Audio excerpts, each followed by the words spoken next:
Hello friends, welcome to mentors academy. Thank you so much for visiting our YouTube channel. మన offline స్టూడెంట్స్కి నేను చెప్పానండి, మీకు మన డిఫెన్స్కి ఎవరైతే ప్రిపేర్ అవుతున్నారో వాళ్ళకి చెప్పాను, పాలిటీ సిరీస్ తీసుకొస్తాను, మీకు హెల్ప్ చేయడానికి ట్రై చేస్తానని.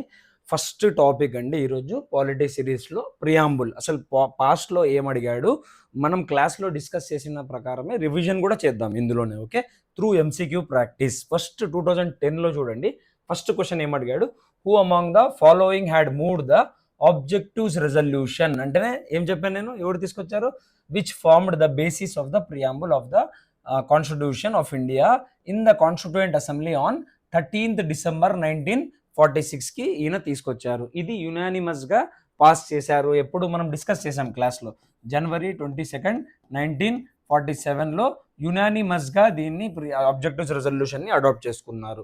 ఈ ప్రియాంబుల్ని మనం తర్వాత ఏం చేసామండి, ఇది ప్రియాంబుల్ని ఆబ్జెక్టివ్స్ రెజల్యూషన్ని మనం ప్రియాంబుల్గా కొంచెం మోడిఫై చేసి అడాప్ట్ చేసుకున్నాం, మనకు తగ్గినట్లు. ఓకే, చూసుకొని తీసుకున్నాం. ఓకే, నెక్స్ట్ క్వశ్చన్లో ఏమడుతున్నాడు, who among the following had moved the objectives resolution అంటేనే ఎవరు, ఆబ్జెక్టివ్స్ రెజల్యూషన్ అంటేనే పండిత్ జవహర్లాల్ నెహ్రూ గారు. ఎవరు, పండిత్ జవహర్లాల్ నెహ్రూ గారు ఆబ్జెక్టివ్స్ రెజల్యూషన్ అసెంబ్లీలో ప్రవేశపెడతారు.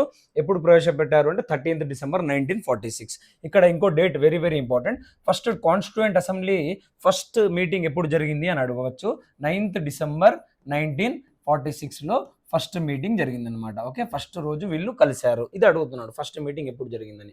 ఓకే, నెక్స్ట్ తర్వాత ఏమైంది, 13th December అదే 4 days తర్వాత ఆబ్జెక్టివ్స్ రెజల్యూషన్ మన జవహర్లాల్ నెహ్రూ గారు తీసుకొచ్చారు. తర్వాత January 22, 1947లో యునానిమస్గా అడాప్ట్ చేసుకున్నారు అనమాట. దీన్ని ఆబ్జెక్టివ్స్ రెజల్యూషన్ని అడాప్ట్ చేసుకున్నారు. ఓకేనా, ప్రియాంబుల్ అనేది ఇలా ఉంది. ఓకే, నెక్స్ట్ క్వశ్చన్ చూద్దాము.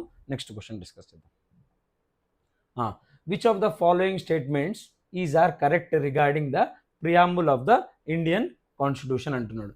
ప్రియాంబుల్లో ఇచ్చిన ప్రకారంగా ఈ స్టేట్మెంట్స్లో ఏది కరెక్ట్ అన్నాడు. 2017లో అడిగాడు చూడండి, సిడిఎస్లో. ఓకే, మన డిఫెన్స్ వాళ్ళు జాగ్రత్తగా చూడండి, ఎన్డీఏ సిడిఏ డిఫెన్స్ ఇప్పుడు ఎగ్జామ్స్ రాయబోతున్నారు కదా, September 13 ఉంది సార్ అని చెప్పారు కదా, ఈ ఎగ్జామ్లో అడిగాడు. ప్రియాంబుల్ రిలేటెడ్ మొత్తం కవర్ చేద్దాం మనం. Okay, first preamble of the Indian కాన్స్టిట్యూషన్లో ప్రియాంబుల్ ఫస్ట్ ఆప్షన్ ఏమిస్తున్నాడు అండి, the preamble by itself is not enforceable in a court of law అంటున్నాడు. అంటే ప్రియాంబుల్లో చెప్పిన ప్రకారంగా గవర్నమెంట్ ఏదైనా నడుచుకోకుంటే మీరు కోర్టుకు వెళ్ళొచ్చా లేదా అంటే వెళ్ళకూడదు అని అంటున్నాడు. కరెక్టా లేదా చూడండి. నెక్స్ట్ స్టేట్మెంట్స్ కూడా చూద్దాం. The preamble states the objectives which the constitution seeks to establish and promote. Objectives ఏవైతే ఉన్నాయో, కాన్స్టిట్యూషన్ ఎలా ఉండాలి, ఎలా వెళ్తుంది, కాన్స్టిట్యూషన్ ఎలా ఉంటుంది అని ఆబ్జెక్టివ్స్ ప్రియాంబుల్లో చెప్పారు అంటున్నారు. ఓకే, చూద్దాం. The preamble indicates the source from which the constitution derives its authority. Okay, preamble ఒక సోర్స్ అంట, కాన్స్టిట్యూషన్కే సోర్స్, అంటే రాజ్యాంగానికి పవర్ ఎక్కడి నుంచి వస్తుంది అని ప్రియాంబుల్లో చెప్పారు అని చెప్తున్నారు. మనకు పవర్ ఎక్కడ వస్తుంది, ఫండమెంటల్ రైట్స్ ద్వారా, రాజ్యాంగం ద్వారా వస్తుంది. కానీ రాజ్యాంగానికి ఇప్పుడు ప్రతి ఒక్కరు, ఎగ్జిక్యూటివ్ అయినా, జ్యుడిషియరీ అయినా, సుప్రీంకోర్టు అయినా, ఎగ్జిక్యూటివ్ ప్రైమ్ మినిస్టర్ వాళ్ళైనా, union council of ministers, MPs, Lok Sabha, రాజ్యసభలో వాళ్ళంతా పవర్ ఎక్కడి నుంచి తీసుకుంటున్నారు, కాన్స్టిట్యూషన్ నుంచి, రాజ్యాంగం నుంచి. ఇప్పుడు ఈ రాజ్యాంగమే పవర్ ఎక్కడి నుంచి తీసుకుంటుంది అనేది ప్రియాంబుల్లో చెప్పారంటున్నారు. ఎక్కడ చెప్పారు అంటే, ఫస్ట్ మనము క్లాస్లో డిస్కస్ చేసాం కదండి. ఇప్పుడు ప్రియాంబుల్ అంటేనే ఫస్ట్ ఏమంటున్నాడు, we the people of India having solemnly, అంటే సోర్స్ ఆఫ్ పవర్ అనేది we the people of India అనేది అక్కడే చెప్పేస్తున్నాడు ప్రియాంబుల్. ఫస్ట్ వర్డ్ మీరు చదివితే సోర్స్ ఆఫ్ పవర్ ఏమంటున్నాము, we the people of India అంటున్నాం కదా. అదే కాన్స్టిట్యూషన్కి ఎక్కడి నుంచి వస్తుంది పవర్, పీపుల్ నుంచి, పబ్లిక్ నుంచి పవర్ వస్తుంది. ఓకే, మనం ప్రజలే పవర్ ఇస్తున్నాం కాన్స్టిట్యూషన్కి, ఎందుకంటే మనమే రాసుకున్నాం కాబట్టి. Okay, we the people of India అనేది మనమే రాసుకున్నాం కాబట్టి, కాన్స్టిట్యూషన్ని మనమే ఎస్టాబ్లిష్ చేసాం, ప్రజలే ఎస్టాబ్లిష్ చేశారనమాట. ఓకే, రాజ్యాంగానికి పవర్ ఎక్కడి నుంచి వస్తుంది, ప్రజల నుంచి వస్తుంది. ఓకే, అందరి పవర్ రాజ్యాంగం ద్వారా వస్తే, గవర్నమెంట్ పవర్ అందరూ, రాజ్యాంగం పవర్ ఎక్కడి నుంచి వస్తుంది, ప్రజల ద్వారా వస్తుందని చెప్తున్నాం. Source of power, we the people of India having solemnly adopted India into అంటున్నాం కదా. Next nature of federal polity. అప్పుడు నేచర్ ఆఫ్ మన ఇండియన్ పాలిటీ ఎలా ఉండాలి అని చెప్తున్నాం మనం. నేచర్ ఆఫ్ ఇండియన్ పాలిటీ ఎలా ఉండాలి అంటే sovereign, socialist, secular, democratic, republic. Okay, ఇలా 5 wordsలో డిఫైన్ చేయడం జరిగింది. First sovereign, secular, socialist, sovereign, socialist, sovereign, socialist, secular, democratic, republic, ఈ 5 వర్డ్స్ ఉన్నాయి. ఇందులో మనము సోషలిస్ట్, సెక్యులర్ అనేది తర్వాత యాడ్ చేసుకున్నాం. Okay, 42nd constitutional amendment act ద్వారా దీన్ని యాడ్ చేయడం జరిగింది. 42nd కాన్స్టిట్యూషనల్ అమెండ్మెంట్ యాక్ట్ 1976లో సోషలిస్ట్ అండ్ సెక్యులర్ అనే వర్డ్స్ యాడ్ చేసాము. ఫస్ట్ ఏమున్నాయి, సోవరిన్, డెమోక్రటిక్, రిపబ్లిక్ అని ఉన్నిందనమాట. కాన్స్టిట్యూషన్ ఎప్పుడైతే ఎస్టాబ్లిష్ చేసామో ప్రియాంబుల్లో పెట్టేటప్పుడు ఇలా సోవరిన్, డెమోక్రటిక్, రిపబ్లిక్ ఈ 3 ఉండేవి. ఓకే, తర్వాత ఏం చేసాము, సోషలిస్ట్, సెక్యులర్ అనేది 42nd constitutional amendment act Indira Gandhi టైంలో 1976 ద్వారా ఈ 2 వర్డ్స్ని యాడ్ చేయడం జరిగింది. Okay, nature of Indian polity. ఇంకా ఏం డిస్కస్ చేసాం మనం ప్రియాంబుల్లో, ఇంకా ఏం చెప్తున్నాము ప్రియాంబుల్లో, ఇంకా ఏం చెప్తున్నాం మనము, నేచర్, సోర్స్ అన్నాము. ఇంకా ఏం చెప్తున్నామంటే ఆబ్జెక్టివ్స్ చెప్తున్నాం. ఆబ్జెక్టివ్స్ గురించి మాట్లాడుతున్నాం. ఆబ్జెక్టివ్స్ ఎలా ఉండాలి, అసలు ఆబ్జెక్టివ్స్ ఎలా ఉండాలి మనది కాన్స్టిట్యూషన్లో ఇచ్చిన ప్రకారంగా ఆబ్జెక్టివ్స్. ఇప్పుడు ఏం చెప్పాం, ఫస్ట్ సోర్స్ ఆఫ్ పవర్ ఎక్కడి నుంచి, we the people of India. Nature of Indian polity ఎలా ఉండాలి, sovereign, socialist, secular, democratic, republic ఇలా ఉండాలని చెప్తున్నాం. నెక్స్ట్ ఆబ్జెక్టివ్స్ ఏమున్నాయంటే మనవి సింపుల్గా షార్ట్ కట్లో గుర్తుపెట్టుకోండి. నెక్స్ట్ ఈ 4 వర్డ్స్ గుర్తుంటే మీకు అన్ని గుర్తుంటాయి అనమాట. జస్ట్ లైక్ ఎవ్రీ ఫ్రెండ్ అని గుర్తుపెట్టుకోవాలి. మీరు ఏమని గుర్తుపెట్టుకుంటారు, జస్ట్ లైక్ ఎవ్రీ ఫ్రెండ్, అందరి ఫ్రెండ్స్ లాగానే ఈ ఫ్రెండ్ కూడా మనకు అని చెప్పి గుర్తుపెట్టుకుంటారు. ఇక్కడ జేలో ఏమొస్తుంది, జస్టిస్ వస్తుంది. జస్టిస్. ఓకే, క్లాస్లో మనం ఆల్రెడీ డిస్కస్ చేసాం, మళ్ళీ రివైజ్ చేస్తున్నాము. జస్టిస్, లిబర్టీ, ఆన్లైన్లో చూసే వాళ్ళకు కూడా హెల్ప్ఫుల్ అయిపోతుంది. ఓకే, చూడని వాళ్ళు, క్లాస్ మిస్ అయిన వాళ్ళకు కూడా హెల్ప్ఫుల్ అయిపోతుంది. జస్టిస్, లిబర్టీ, ఈక్వాలిటీ అనమాట. ఇక్కడ ఏముంది, ఈక్వాలిటీ. తర్వాత ఫ్రెటర్నిటీ. మనము ఆబ్జెక్టివ్స్ ఎలా ఉండాలంట మనవి కాన్స్టిట్యూషన్లో మెన్షన్, ప్రియాంబుల్లో ఏమని చెప్పారు, objectives just like every friend అన్నారు. అంటే జస్టిస్, మళ్ళీ జస్టిస్లో కూడా సోషల్, ఎకనామిక్, పొలిటికల్ జస్టిస్ ఉండాలి అని చెప్పి చెప్తున్నాం. ఓకేనా. Next Liberty of thought, expression, belief, faith and worship ఇలా ఉండాలంట. Equality of status among all. Okay, equality of status and opportunity among all అని చెప్పి చెప్తున్నాం. Fraternity among all. ఫ్రెటర్నిటీ అంటే ఏంటి, బ్రదర్హుడ్. ఫ్రెటర్నిటీ అమాంగ్ ఆల్, అందరూ అన్నదమ్ముల్లా కలిసిమెలిసి ఉండాలి. జస్ట్ లైక్ ఎవ్రీ ఫ్రెండ్ లాగా ఉండాలి అనుకోండి. ఓకే, ఇలా ఆబ్జెక్టివ్స్ క్లియర్గా చెప్పడం జరిగింది. ఓకేనా. ఇప్పుడు అటెంప్ట్ చేయడానికి ట్రై చేద్దాం. మనం ఇప్పుడు ప్రియాంబుల్ ఏంటి అనేది మనకు అర్థమైపోయింది. ఇప్పుడు ఎలాంటి క్వశ్చన్ ఇచ్చినా మనం అటెంప్ట్ చేయవచ్చు అనమాట. ట్రై చేద్దాం. ఓకే,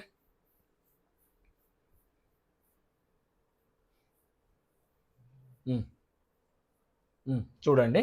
ఫస్ట్ ఏంటి, preamble states the objectives which the constitution seeks to establish and promote.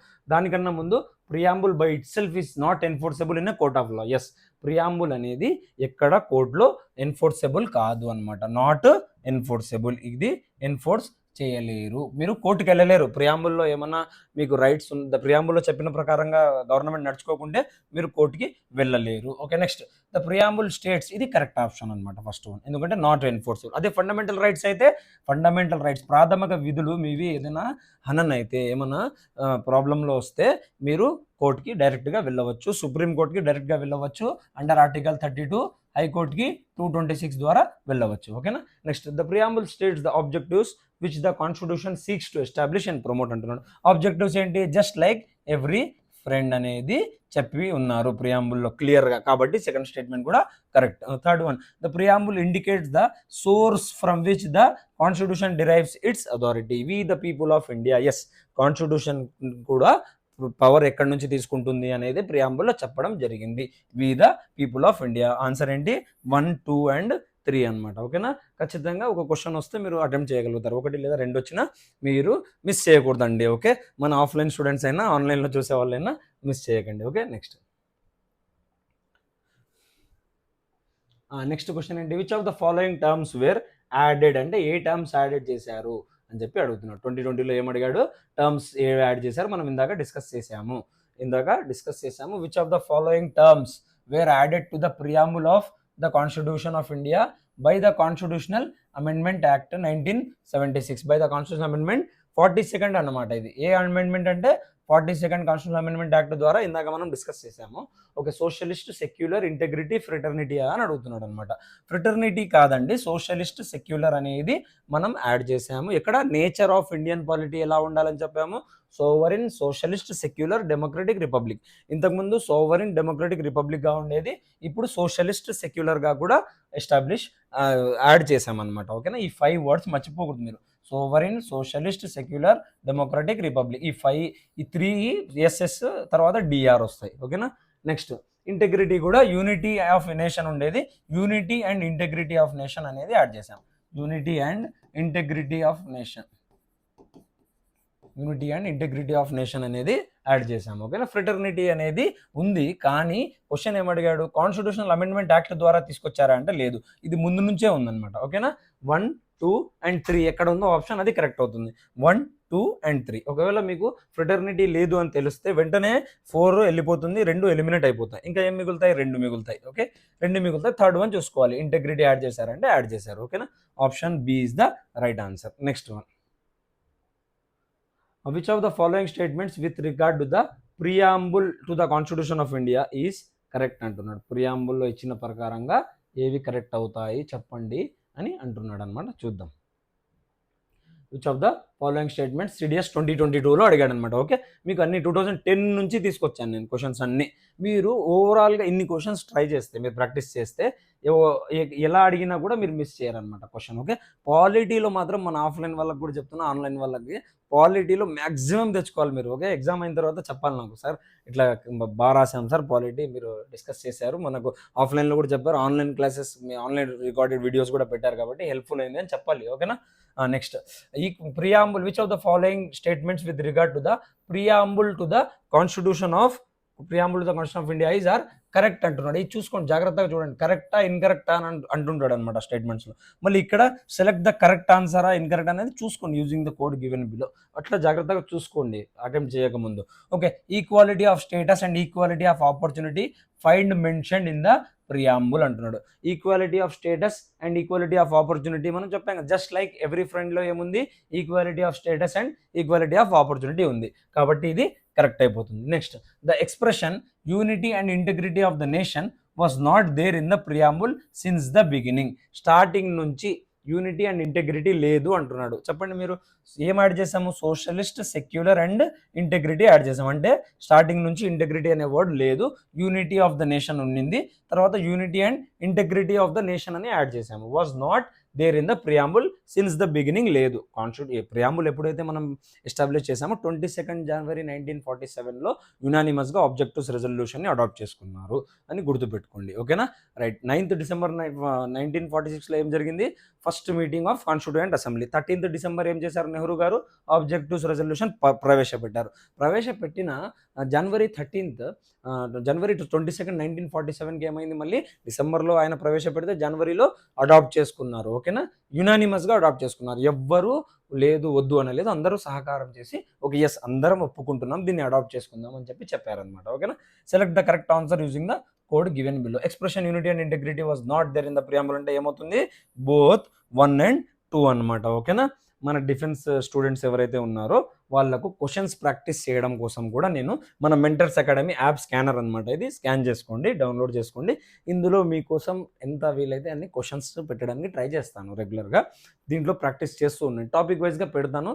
ఇప్పుడు ఇంకా ట్రయల్ అండ్ ఎర్రర్ నడుస్తుంది, యాప్ మొత్తం పూర్తిగా నేను ఒక్కొక్కటి టాపిక్ వైజ్గా క్వశ్చన్స్ పెడతాను. మీరు ఎగ్జామ్ సెప్టెంబర్ 13 కదా, వెళ్ళేలోపు మీకు హెల్ప్ఫుల్ అయ్యేలాగా చూసుకుంటాను. ఓకేనా, మెంటర్స్ అకాడమీ యాప్ ఒకసారి స్కాన్ చేసుకొని డౌన్లోడ్ చేసుకొని సిడిఎస్ ఎన్డిఏ సిరీస్, పాలిటివ్ సిరీస్, ఎంసీక్యూ సిరీస్ అని ఉంటుంది, అందులోకి వెళ్తే మీరు యాప్ డౌన్లోడ్ చేసుకున్న తర్వాత లాగిన్ అయిన తర్వాత సిడిఎస్ ఎన్డిఏ అనేది CDS MDA MCQ CDS NDA MCQ practice సిరీస్లో వెళ్తే మీకు అందులో ఫండమెంటల్ రైట్స్ పెట్టాను, ఇప్పుడు స్టార్ట్ చేశాను. అంటే మెల్లిగా కొన్ని క్వశ్చన్స్ ఇస్తూ ఉంటానండి. ఓకేనా, ఓవర్ పీరియడ్ ఆఫ్ టైం మీరు ఎగ్జామ్కి వెళ్ళే వరకు పాలిటీ తీసుకెళ్తాను ముందుకు. ఓకేనా, thank you so much for visiting our YouTube channel. జై హింద్.